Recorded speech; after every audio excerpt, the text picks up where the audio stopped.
sur cette nouvelle vidéo de Create Your Paradise. Pour la rentrée, j'ai décidé d'innover un petit peu, donc j'ai pris une très grande décision et je me suis dit, mais quelque chose de coloré, c'est la rentrée, il fait beau et en plus de ça, la vidéo concerne le fait de penser positif. Donc on va mettre un petit peu de joie, un petit peu de couleur, un petit peu de bonheur.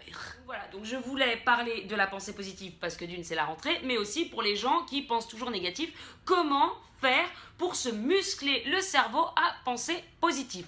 Parce que oui, il y a des exercices à effectuer. Et alors un point que je trouve quand même super méga important, c'est que si vous voulez changer des choses dans votre vie, pour votre bien-être, il faut appliquer certaines choses au quotidien.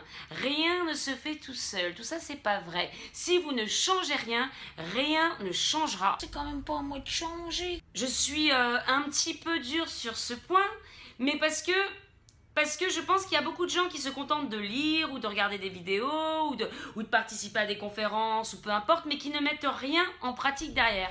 Or, pour commencer à développer une pensée positive, eh bien c'est de l'entraînement. C'est aussi de l'entraînement au niveau de son cerveau, de l'observation, de constater ses pensées, de voir comment on fonctionne pour réussir par la suite à changer tout ça et à aller dans un système qui est bien meilleur. Si je prends mon exemple, c'est vrai que je parle peu de moi dans les vidéos parce que je n'ose pas trop vous embêter, mais je vais vous en parler quand même. Tous les petits exercices que je vais vous donner là, ce sont des exercices que j'ai appliqués moi-même. On dit appliquer certaines choses pendant 21 jours. Il y en a qui disent que c'est 21 jours, il y en a qui disent que c'est plus. Bon, on va dire que c'est une moyenne. Mais en tout cas, appliquez ces petits exercices pendant un mois. Un mois! Et vous verrez l'impact que ça va avoir sur vous. So let's be in the mood and laugh out loud like a fool. Alors je dirais que la première chose, c'est de contrôler son cerveau. De prendre conscience de cette petite voix qui nous sabote à chaque fois. Vous savez cette petite voix là dans le coin de votre cerveau qui vous dit que vous êtes trop nul, que vous êtes trop fatigué, que vous ne réussirez pas, que blablabla, que blablabla. Souvent, on s'en rend même plus compte. Elle est tellement là en train de nous saboter qu'on l'a complètement oubliée. Sauf que pendant ce temps-là, elle fait son travail. Elle voit rien. Alors le premier point, c'est de se rendre compte de toutes les pensées négatives que l'on peut avoir. Une fois qu'on a chopé ces pensées négatives, on peut les noter, hein, vous pouvez prendre un petit crayon, un petit papier et puis les noter si jamais vous vous en souvenez pas comme ça. D'ailleurs, je pense que c'est même très bien de noter parce que ça extériorise le truc. Là, vous allez essayer de les tourner en positif. Et c'est Tony Robbins qui le dit, donc c'est même pas moi. C'est de prendre chaque événement de sa vie comme un cadeau, même si c'est négatif. En fait, à chaque fois que vous allez avoir une épreuve à traverser, ça va vous permettre d'évoluer, de progresser, d'apprendre, de grandir. C'est ça qui va faire que vous allez aller encore plus loin dans votre vie. C'est vrai que si je prends chaque épreuve comme un cadeau, c'est Noël. C'est positif. So let's be in the mood and laugh out loud like a fool. Deuxième petite chose, ça va être de focaliser sur nous, c'est-à-dire sur nos réussites, sur nos talents, sur nos qualités, sur tout ce qu'il y a de bon en nous. Et là, je vous vois venir, hein, pour certains, en train de se dire « Non mais moi, j'ai rien de bien. J'ai rien de bien, je ne sais rien faire et je n'ai rien réussi. » Ce n'est pas vrai. Tu as forcément réussi à faire quelque chose dans ta vie. Est-ce que tu as déjà fait des pâtes? Non, elles sont coulantes. Oui, donc tu as réussi à faire des pâtes. Est-ce que tu as déjà fait un gâteau? Peut-être bien que oui aussi. Donc tu as réussi à faire un gâteau. Tu as construit une maison. Non. Tu as décroché un job. Non. Tu as passé ton permis de conduire, Non. etc., etc. Des réussites, je suis sûre que tu peux en avoir des tonnes.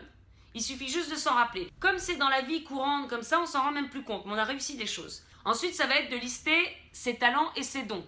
Alors peut-être que tu n'as pas conscience de tes talents ni de tes dons, pour toi tu n'en as peut-être pas, mais en fait on en a toujours.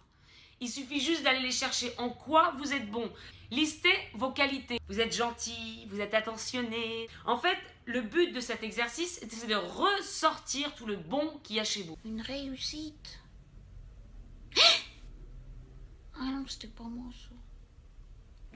So let's be in the mood and laugh out loud like a fool. Troisième chose, ça va être son environnement. Comment voulez-vous être bien dans votre tête si autour de vous tout va mal? Si vous avez un environnement qui ne vous plaît pas, que ce soit au niveau de votre chez vous ou au niveau relationnel.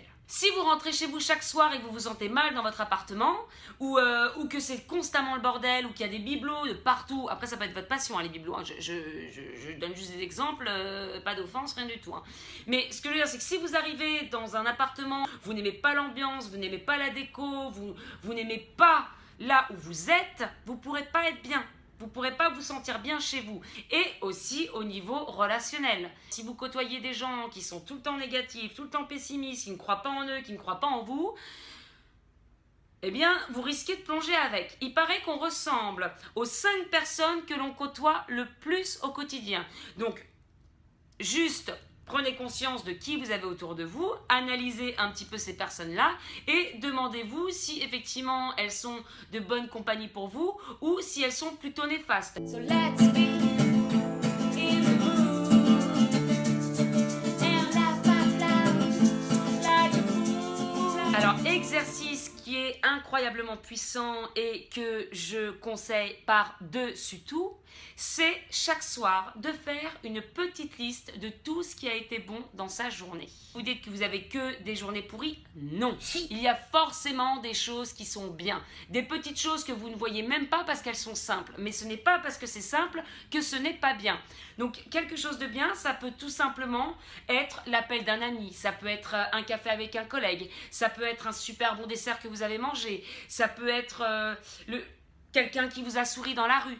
Peu importe, toutes ces petites choses qui ont fait que ça vous a fait plaisir. Vous allez vous endormir avec dans l'esprit que votre journée, elle n'a pas été si mal que ça. Il y a plein de choses qui sont belles, simples, mais belles, et qu'on oublie totalement. Donc si vous commencez à vous refocaliser sur ces choses-là, à en prendre encore une fois conscience, ça va également changer votre mental.